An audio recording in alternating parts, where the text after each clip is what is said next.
Yo, Maestro here. Welcome to The Long and Short. On this channel, we show you how to trade the crypto market from both the long and short-term perspective. Doesn't matter if you're a hodler or a scalper, we have something for you. On these videos, we provide daily TA on Bitcoin, Ethereum, and a number of other cryptos. We also post tutorials on how to take advantage of this market with smart money, price action trading techniques. If this is the type of content you're looking for, you found the right place. Let's go ahead and get to the money.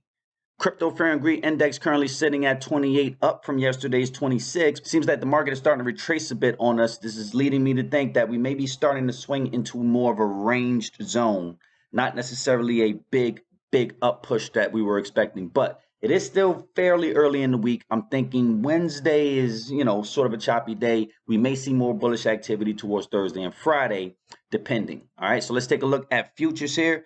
Remember what we said about this 13 EMA. Very scary, right? He's a scary guy. He's been pushing us down for quite some time, and it looks like he did it again. So price came up, kissed this, and then got pushed down. Let me get rid of this ad here. Price came up and kissed this, pushed its way back down, and now we are in sort of a downward swing for the moment in the market for today. All right, open interest remains high.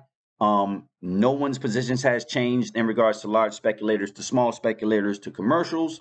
The elder is still showing bulls trying to assume power, but not yet. The bears still have some steam left, and so they're pushing today. All right. Also, money flow is coming out of the market a bit. You do have a downturn here, and we are in a distribution phase for the most part on the day. Let's go ahead and dive into the charts to see what's really going on. Total crypto market cap is still in the weak zone, and as you guys can see, we did hit these high areas here. Okay, so this is the level of resistance for us coming in right at around 1.774 trillion. Until we're able to kind of come down and push back up through this, which I'm anticipating that we will, going into the FOMC, you're going to see some movement, hopefully above this 1.876 trillion. If we are to get back to 2 trillion market cap by the FOMC, this is the bullish activity we want to see, right? We want to see a strong market going into March. And if we're able to see that, then you're going to have upwards movement for all cryptos. But for today, everything is down, guys. If we take a look to the right here, all right, everything is essentially down. So things are starting to flow back into those discount zones that we were talking about before, right? So if you're in swing trades, you're able to catch some opportunities here, right? You are. But you have to be careful as you're swing trading and as you're scalping, because these prices are very volatile at this moment. I think the market is trying to adjust to what's coming in March. All right. All right, let's take a look at Bitcoin dominance. Currently sitting at 41.66%, has been dropping off the past few days. And we said that in order for Bitcoin to really keep a strong level in the market, we want to see it somewhere around the 44-45% level. Okay. Again, we're watching to see if altcoins start to get liquidated in a bear market. How will this dominance increase? Okay, how much? It will be competing with ETH at quite a large level. So we want to see which one will be gaining the most steam. That's typically the one that we want to invest in. Okay. Also, when it comes to ETH dominance, you're currently sitting lower at 18.77%. Looked like it was really trying to gain some steam towards that 20% level yesterday, but now we're getting kicked down a bit. Money is coming out of the market, and we can see that clearly.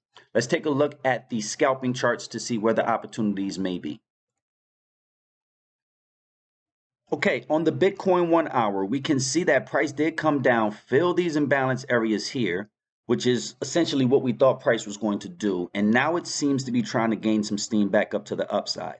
You did have a previous imbalance back from all the way, when was this? In January. This was the 21st of January where this imbalance was created. Price came down, refilled that area. But if you really just look to the left, you have an imbalance here, imbalance here, imbalance here. Right? Price spiked all the way down, but didn't take out these lows. Okay, so the lows are being respected here, but it did fill this imbalance to push back up. Now, what do we see to the left? Automatically, we have a very big imbalance here. This price movement down in New York this morning was pretty aggressive. Okay. Now they're switching over to the afternoon in New York City at this point. Do I anticipate a further drop? Not necessarily. If they do drop it further, it's going to be to go for these lows here. You see this angled down area here? This was essentially them snatching liquidity, snatching liquidity, snatching liquidity for a third time before the push up. So what I'm anticipating, if you're really going to get a big snatch down, okay, as you see upwards movements here, if you see even levels of liquidity set, you see it here? These two highs here. If they snatch this higher and then come back down aggressively, you may see a lot more bearish activity that'll push us past these lows here. If they continue this little sideways action and accumulate around in this area, okay, then I'm a bit worried about what's going to happen in Asia. If Asia sits still, then I'm anticipating for London to move the market again, possibly back up. Okay, so remember what we said. We're looking for where our ranges are going to be established. Right now, a lot of people were going long and they got stopped out today. All right, so this is the effect that the market has taken on all of those folks setting stop losses right here. The market came and took you out today. Okay, even the folks who set them here, right? Didn't go for these guys yet, though. So let's see. Is this the top of the larger range that we were anticipating that Bitcoin was going to form, right? This liquidity level was broken into, but not broken through.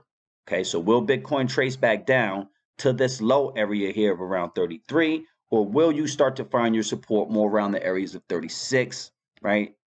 And maybe even 35.5. This is what we're looking for. Where are we finding our support? Where will the bottom of this range be? Is the next question we need to answer. I think we've sort of found the top, okay? Unless price just keeps going. We still are on an uptrend. If you look at this low here, if price respects this, then we're still setting higher lows. All right, guys? So real determining factor right now. Will Bitcoin go into a range? If it does, then we understand how to trade that. Will Bitcoin go into more of a, say, bullish continuance to the upside? If so, then we know how to trade that. If we are in a range, then we're shorting the top, longing the bottom, right? Based on grabs of liquidity, and we're trading that up to imbalances, anticipating reversals. We understand the play, very simple. But if we're in a trending market, okay, then we're playing retracements. We're looking for the golden pocket to get respected, and we're looking for that to be respected at previous areas of imbalance. So quick lesson on this, all right? Let's just take a look at here at this very aggressive price movement, and we'll draw this from body to body, just one example of a Fibonacci, okay? Body to body here. If I were to trace this fib out, okay, across the top of that zone, you see where you're aligning. You came all the way back down to the bottom of this fib.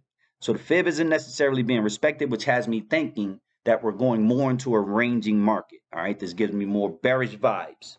All right, if you were actually respecting these levels, let's actually draw this out to the wicks to see. You know, if we were to draw it out to the wicks, I'm pretty sure that you're not going to hit that.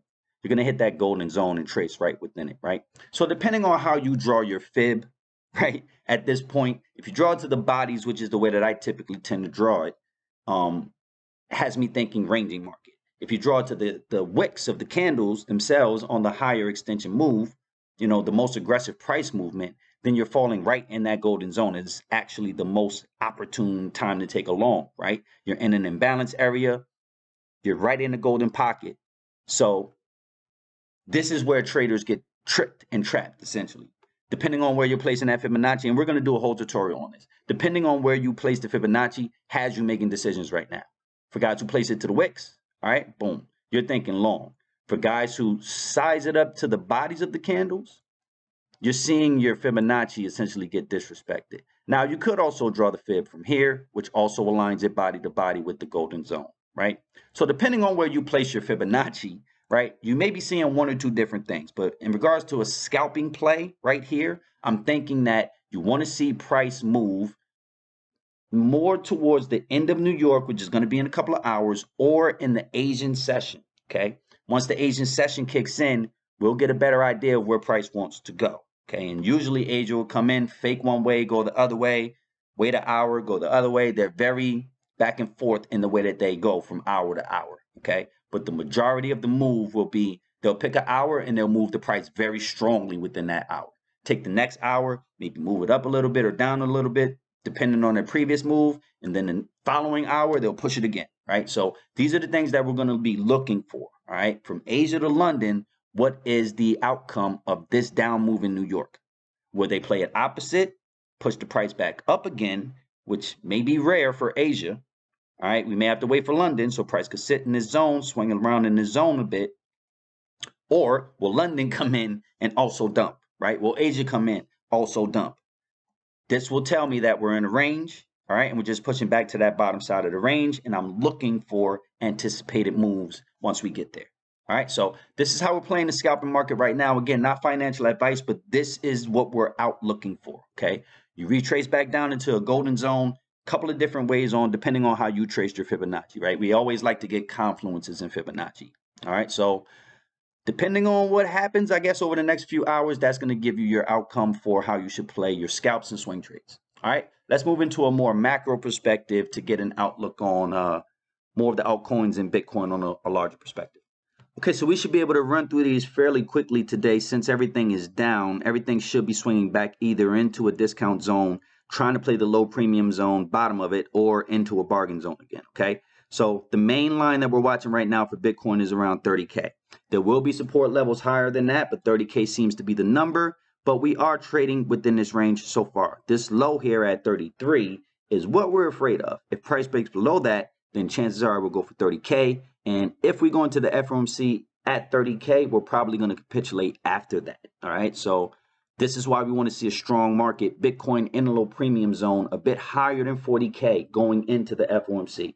If that's the case, the market could take the hit. And again, we don't think it's going to be large, maybe 25 basis points, right? The market can take the hit, fall back into this discount zone, give more buying opportunities, and essentially range here over the course of March, April, May, right? Going into the summer. Now, the summer, we need to be aware that things could get a little ugly as well. All right. So you're entering some very tentative points in the market. February is typically bullish for Bitcoin. So we're looking for the rally right here. Okay. We're not looking for the rally to come in March. All right. Traditionally, March is sort of an iffy month for Bitcoin as well. So we're looking for this in February. Let's see what we get.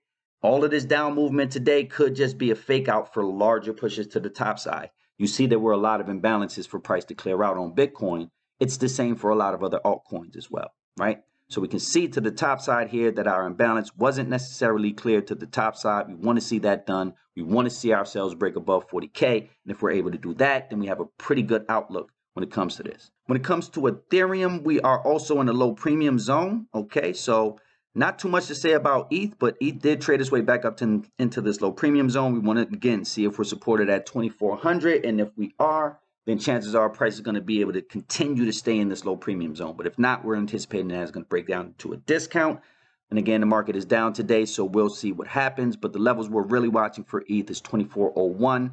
We may actually be able to take some long positions out of that area. But again, this to me is a fairly weak low. But these levels of consolidation here are starting to build a floor for ETH. For BNB, also in the low premium zone, hasn't moved from its previous location we said yesterday, right? So small movements around this area, but you are being supported. If we do get any drops below 358 for Binance coin, I'm thinking that that is a good time to buy in the discount zone, depending on the overall sentiment of the market at the time, okay? So remember, we're not just buying things because they cross into a discount zone. We're getting into them according to other factors, okay, guys? Don't just go off of what you see on these charts. The charts can also give you, false readings, okay? So you have to be aware of when things are also setting you up for failure, okay? So beware of this. If we fall into a discount zone, we could go lower into that discount zone, especially if Bitcoin and other alts are starting to capitulate and the market cap is falling. BNB will fall as well, okay? So discount zone seems like a good place, but we have to be careful. When it comes to XRP, also in the discounted zone, not very much moving on XRP today, down 2.63%, trading at 61 cents at the time of this recording. But again, we're looking for these dips into the bargain zone. If we can get them, then XRP under 57 cents is a deal for us. When it comes to Cardano, also in a discounted zone, and remember we said yesterday we jumped out of Cardano, we saw the wall building there. Seems like the wall was building for a few other things. Cardano did have another push, but we're not too worried about that when it comes to our position. It seems like we made the right play here. All right, so price trading right back down to that level of about $1 that we got in before. And chances are we will probably get in again. We're going to see what happens in Asia and see what the play is tonight for Cardano. But right now, we think anything around $1 is a good buy. You're still in the discount zone, and Cardano is fairly cheap, in my opinion, at 105 currently. Looking at Solana, we have it in a discounted zone, also trading at around $108. So Solana did have a nice pump, seems to be supporting itself. Few things falling a lot harder than Solana today, right? Only down 1.1%. So Solana's been getting a lot of steam over the past couple of days. Remember, we said we want to see it push through this imbalance and into the low premium zone. This is the bullish move that we want to see for Solana. After that, it'll start to go for these equal highs. All right, so these are the goals that we want for Solana right now in the discount zone. I think we are trading fairly well. This looks like pretty good movement, but we have to watch what happens over the next few hours, going into tomorrow to see if this is going to continue. All right. Your lows around 85, 73 seem to be fairly good areas to get in. Seem to be some support here. All right. Looking down, there are a couple of imbalances in the bargain zone. So we're anticipating that we're going to be able to get Solana for a lot cheaper. So we're going to wait for that. All right. But that's just our plan. Please follow your own, research when it comes to when you make decisions on when to get in. We are just calling some numbers that we're currently looking at. When it comes to AVAX, also in a discounted zone, we're eyeing some entries somewhere around 52, maybe a little bit lower. Okay. And if that's the case, we can get it at a pretty good price in the discount zone. We may experience some drawdown if we're in more of a bearish territory. But again, these are things that we're going to have to deal with and be able to deal with if we do experience some drawdown. All right, when it comes to Atom, you are also in the low premium zone. Okay, moving through here. Not too much of concern for our position in Atom. We are pushing up sort of from it, but we do like Atom, so we're going to hold it here in the low premium zone. Probably can get it for a better price at a discount zone around 20 bucks. So these are the things that we're looking for. Chances are I'm going to start to draw out some of these zones that we're looking to get into to make this explanation a little bit clearer for you guys and put some visual things on the chart that you're able to see. But again, these are positions that we're looking to take, not necessarily any financial advice for you. Okay, moving forward. Polkadot also in a discounted zone. Okay, not doing very much today, is also getting pushed down with the rest of the market. So we are on these lows here for Polkadot at around 16 bucks, 17 bucks. Okay, would be a good buy area for us. And if we were to break down into this bargain zone under 15.15, still a good buy for Polkadot. When it comes to MATIC in a low premium zone, and we were thinking that we wanted to hold off on MATIC, and we might be getting proved right. Price will dip into this discount zone, I'm assuming. That ain't happen tonight, okay, in Asia. So we need to be aware of this. We do have a lot of support to the bottom side here, right at around $1.40, $1.50, okay? So anything under $1.50 is a fairly good buy for MATIC. This is what we're eyeing, and you do have some lower levels of accumulation here, maybe around $1 and up, okay? So once you get to this level, it does get a little sticky, but we think that these are all really good buying areas in a discount for MATIC, okay, based on our price range. When it comes to Terra Luna, you are also in a discounted zone, okay, starting to trade back towards these bottom lows here. And these are the areas that we want to get in, folks. Whenever they swing price down like this, these are the areas, they're like the second opportunities that you have, okay?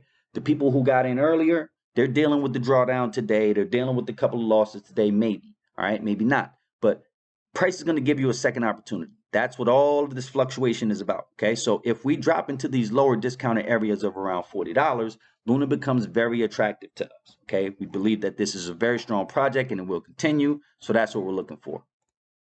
All right, Theta, I think everyone knows how we feel about Theta. No real big price movements to the upside here, so we're just kind of sitting still on Theta until we see maybe lower prices here around the bargain zones of maybe $1.60, all right, maybe in $1.70, all right? These are the areas that we're really eyeing, so just being patient on Theta. Nothing much to talk about here. Lots of down price action, and that might continue. When it comes to Harmony One, we're trading in a discount zone here. Also, Harmony One is a project we believe in. Definitely some big imbalances to the upside here. Didn't quite touch the all-time high before, but you see how I can go from a discount zone to a premium zone back to a discount zone pretty quickly, right? So we're looking for these big pumps. Anything, again, around 15 cents, 16 cents for Harmony One seems like a good buy for us. Doesn't spend very long in bargain zones when it does go there. So we're just waiting for our opportunity. Everything here that we're showing you guys when it comes to these high premium, low premium discount and bargain zones, it's all about waiting for your opportunity, waiting for that lower level in price. And if you're able to buy down there, guys, then you'll have a great entry. Really, no matter what you get into, you just have to outline these areas and they start to show themselves. Secret token, also in a discounted zone, right? We're looking for these lows here, all right? $3.80 seems like a fairly good buy in a discounted zone. Let's see how low this can swing. But these are areas where we may start to scale in for Secret token, right? If we can get our hands on some right around, let's say about $4. All right, that's the goal. Fantom, let's talk about Fantom in the low premium zone, okay? Looking like it wants to work its way to a discount zone. Look at the price action, okay? Lower lows. So this is what we're looking for. There are imbalances to the lower side here in the discount zone. Will it spend a lot of time here?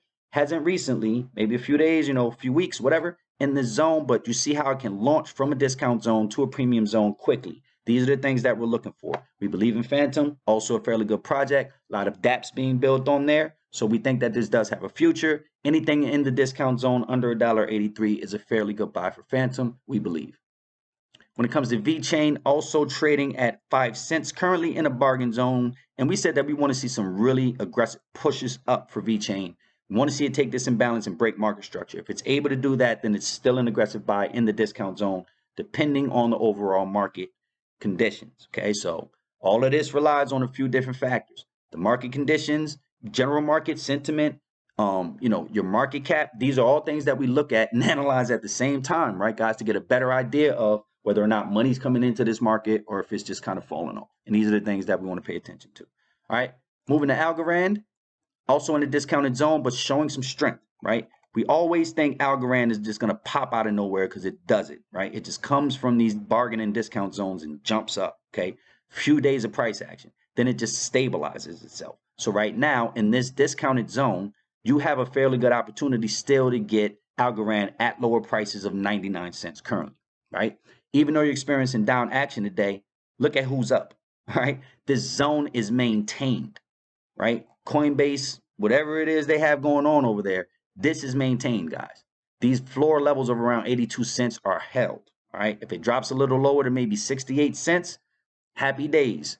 Good buying opportunities for Algorand. It's showing you its strength, okay? So let's continue to watch this. We do hold Algorand, and this is something we'll continue to hold. When it comes to Filecoin, also in the bargain zone, this push up started to impress us a bit yesterday, but it didn't get to these imbalances zones. So we're not necessarily that impressed, right? Starting to range out, go sideways. Again, trading at the lower depths of levels that it's been before. So if you believe in Filecoin, these are the areas to get in, currently at $20 in the bargain zone. But again, we want to see more strength. We want to see this push and break these equal highs here before we really take advantage of something that may happen with Filecoin. All right, so being careful there.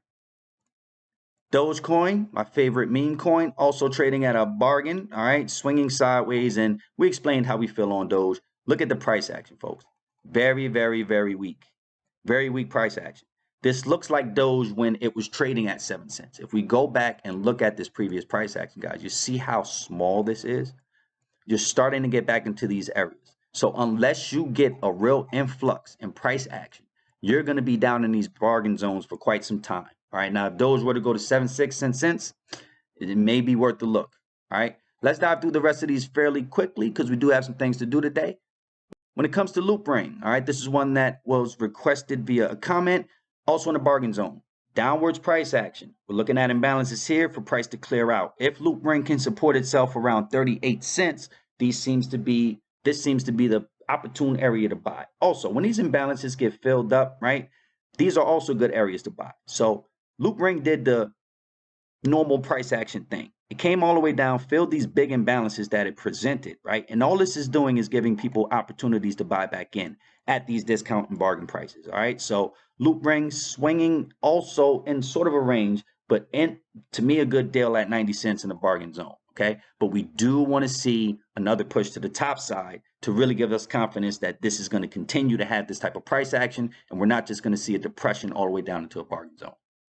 All right, when it comes to all of our metaverse tokens, we're trading back in the discount zone for these at lower prices, which is Enjin at $1.74. Mana currently trading at $2.59, still in the discount zone, and Sandbox still in the discount zone at $3.81. Okay, so ultimately, I think that we are in a good place for the metaverse tokens, right? You're at your higher levels of discount zones, and it looks like they want to break into low premium zones. They are seeing a very good bounce, okay? Compared to other cryptos, these are the bigger bounces that you saw yesterday and over the past few days, right? So at the end of the day, this is still the ticket if you ask me. This is still the earlier stages, okay? So that's all we got to say about metaverse. Let's move on to Chainlink. Currently trading in a discount zone, trying to work its way back to the bargain zone. We said anytime Chainlink jumps into this bargain zone, we're interested, right? At around 13 bucks, anything under 14.50. All right, these are the areas. Now we may want to track to these lower lows over here. See, price does consolidate. Looks like a lot of buyers here, but these lower areas we're not really anticipating for Chainlink to get back to. Really sub, $10, right? So these are the areas that we're looking at. Chainlink still a positive good buy for us in our opinion. Currently trading in a discount zone at $16.31. So this is what we're going to be looking for. Anything in that bargain zone is a good buy for us. When it comes down to AVE, all right, also in the bargain zone. And again, AVE is showing a lot of downwards pressure, some consolidation within this discount zone, but now it's in the bargain zone. Can it break its way out of here? It did show some promise to do this a couple of times before. So we're going to be watching AVE over the course of the next couple of weeks.